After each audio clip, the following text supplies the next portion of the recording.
Welcome back, friends. I hope you guys all had a great vacation. So did we. I think Sanjeev ji went to China. No, India. I went to India. Okay. I get always confused. I went to China, by the way, in the month of July. It's a great country. It's good to travel? It's good to travel, yes, why not? Well, I didn't really go that far. I was right up here in Florida, but it was nice weather there.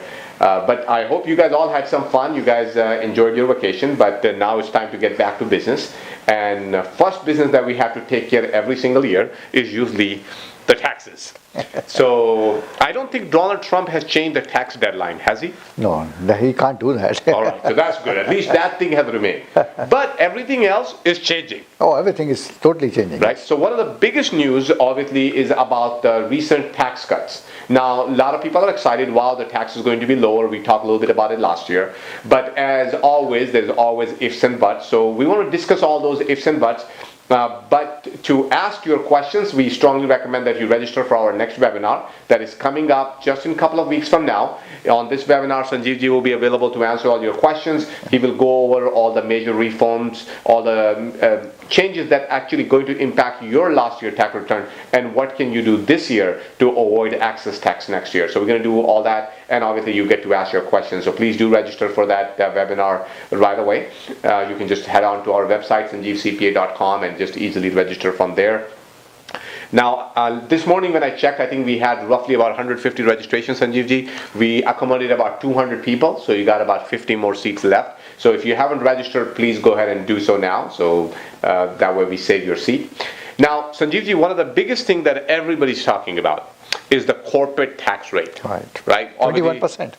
So everybody loves that. Businessmen love that. I'm sure a lot of people have corporate. I also love it. 21%, by the way. So would that help you, by the way? No, definitely no. Okay, so I'm a sole proprietor, no. So why is everybody talking about this? Yes. What's so great about it? Well, people like the idea, the rate, 21%.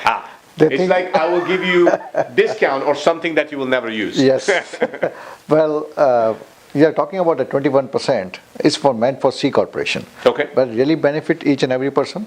Depends. Most of the cases, when we do C corporation, people want to take the money out from the corporations. Okay. When we take money out from the corporation, remember we have to pay dividend tax, which is like you are subject to qualified dividends. Now let's try to give an example so that it makes simpler. Let's say you have a profit of $200,000 in a C corp. Now to take that 200K out, you have to run a reasonable payroll. Okay. So reasonableness is not depending upon the profit. Let's say reasonableness is 80,000 payroll. You take out from the profit of 200K, 80,000 you pay payroll taxes. Okay. That 80,000 will flow to your personal taxes, 1040, and then it will be subject to the federal tax. It will be around, depending upon your bracket, let's say assume 25%. Okay. And also state, California, if you are living in California state, you're subject to California state taxes of around 8 to 9% on that one. Okay. So that's first thing. So from 200K you took out 80,000, so the rest profit is 120,000. Okay. From 120,000, now you don't want to keep that money in the company account. Sure. You want to take the money out. Right. So if you take that 100,000 out from 120K, definitely you will be showing on your personal taxes as a dividend. Okay. And you pay 15% tax on that 100,000. Okay. Then California will again will tax you around 8% on that 100,000. Okay. So 23% you pay 100,000, 32% you pay on 80,000. Plus now company will pay, the profit is 100,000, company will pay tax. 120,000, the corporate will pay tax. Federal tax will be 21% on 120,000. Plus California will be another 10 to 12%. Let's say 10% on 120,000. So basically, the company pays 21%. Company federal pays 21%. California again will tax you 10% on that one. Wow, so 31%. 31%. Then when you take the money out as a dividend, You pay 15. 15% on 100,000 out of 120K, and then California will again pay you tax you 8%. So I think that we hear this question a lot, Sanjeev, that I earn a lot, but I don't have any money. That's the thing. That's why it flows. So it does not make sense for the companies, for the corporate, small business owners to do C corporation. People are running to forms as C corporation. We get so many calls, so many emails. Hey, can I do C corporation? Can I do C corporation? No, the answer is no in most cases if you want to take the money out.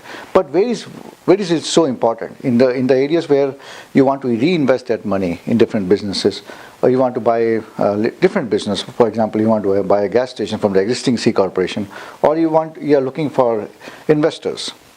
The investor like C corporations. They open a Delaware corporation or Nevada corporation and do foreign qualification, and then you can look for investors. Or you're looking to reinvest that money in the business, existing business. Then definitely it makes sense. So it's very important to understand the implications. Don't just start running to your CPAs or tax professionals and say, hey, I want to do corporation. In most cases, it will not benefit. I will advise people to do a proper planning with their CPAs, and then yes, if it makes sense, go forward. So there you go, friends. So don't rush into setting up that C corporation. I know there's a lot of talk about it. I'm hearing all the time people telling them like, oh, you should set up a C corp because that's the lowest tax bracket. Even international people. So we have a lot of people internationally talking about it right now. International definitely it helps. Again, for them, yes, definitely a C corporation will work, because if they don't operate in California or New York, definitely if they open the office in Nevada or Wyoming or Delaware, where there's no state taxes, 21% is very cheap. I think I'm seeing people calling from India to set up corporations. The reason for that is in India your tax bracket is around 30% for corporation. It is only 21%, so it makes sense. Okay. So in some cases it makes sense. In a lot of cases it doesn't make sense. Yes. So my suggestion: definitely set up an appointment, or read a little bit more about it before making that decision. I know there are a lot of online companies that people love to set these things up. That's where things go wrong, right? Yes, definitely, 100%. Yeah. So to ask your question, feel free to jump on our next webinar, and then we can take it from there. Thank you very much, guys. We'll look forward to meeting you guys on the next webinar that is just in a couple weeks from now.